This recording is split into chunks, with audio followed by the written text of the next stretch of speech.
अस्सलाम वालेकुम दोस्तों, आज की बहुत अहम ख़बरें लेकर आपके सामने फिर से हाज़िर हूँ। हमारे चैनल में दोस्तों आपका इस्तकबाल है, स्वागत है, वेलकम है। आज की सबसे बड़ी और अहम ख़बरें सऊदी अरब और पाकिस्तान से हैं। सबसे पहले सऊदी अरब का रुख कर लेते हैं दोस्तों। रियाद की सऊदी अरब की हुकूमत ने 45 साल या उससे ज़्यादा उम्र की ख़वातीन को मर्द सरपरस्त महरम के बग़ैर उम्रा करने की इजाज़त दे दी है। सऊदी अरब की वजारत हज व उम्रा की जानिब से जारी बयान के मुताबिक 45 साल से ज़्यादा उम्र की ख़वातीन बग़ैर मर्द सरपरस्त के उम्रा कर सकेंगी।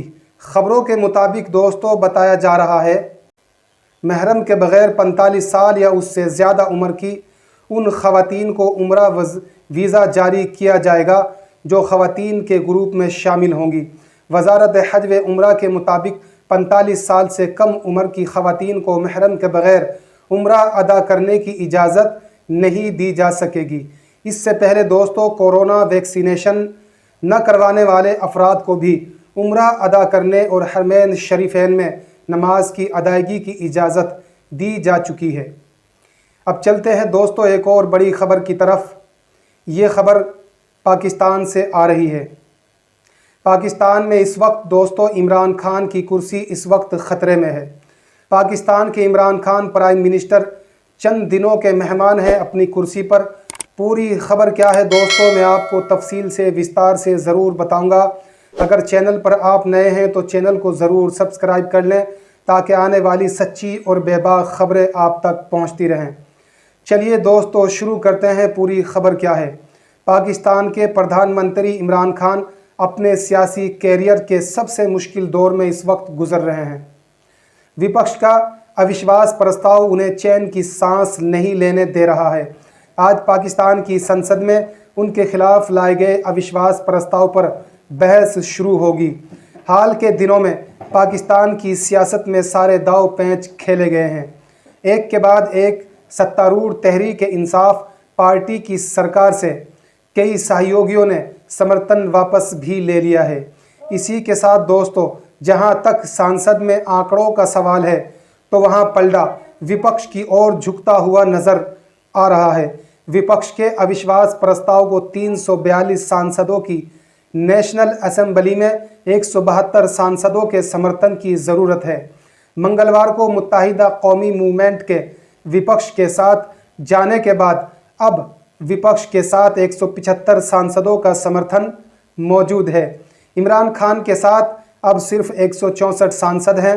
जुलाई 2018 में भ्रष्टाचार को उखाड़ फेंकने और अर्थव्यवस्था को पटरी पर लाने के वादे के साथ सत्ता में आए इमरान खान बिना लड़े कुर्सी नहीं छोड़ना चाहते हैं। रविवार को उन्होंने इस्लामाबाद में एक बड़ी रैली की है जिसमें लगा कि अपने समर्थकों के बीच वो आज भी बेहद लोकप्रिय देखे जा रहे हैं। विपक्ष के खिलाफ दहाड़ने के अलावा इमरान खान इस रैली में एक ख़त भी लहराते नजर आए। उन्होंने दावा किया कि इस ख़त में उनके खिलाफ विदेशी साजिश के सबूत भी मौजूद हैं, लेकिन वादा करने के बाद भी इमरान खान ने इस ख़त को सार्वजनिक नहीं किया, यानी पब्लिक के सामने खोलकर नहीं दिखाया गया। इमरान खान को अपने विरोधी तलाशने के लिए विदेशों में देखने की ज़रूरत नहीं है। उनकी सरकार ने रिकॉर्ड तोड़ महंगाई और बेकाबू हो चुके विदेशी कर्ज की वजह से अवाम का समर्थन खो दिया है। उज़ैर यूनुस वाशिंगटन स्थिति अटलांटिक काउंसिलिंग के निदेशक हैं। वो बताते हैं महंगाई को आप इस तरह से देखें। जनवरी 2020 से मार्च 2022 तक भारत में खाद्य पदार्थों की महंगाई दर 7% है। इसी दौरान पाकिस्तान की महंगाई दर 23% रही है, लेकिन पाकिस्तान सेना के साथ इमरान खान के रिश्तों में दरार के कारण उनका पतन साफ दिख रहा है।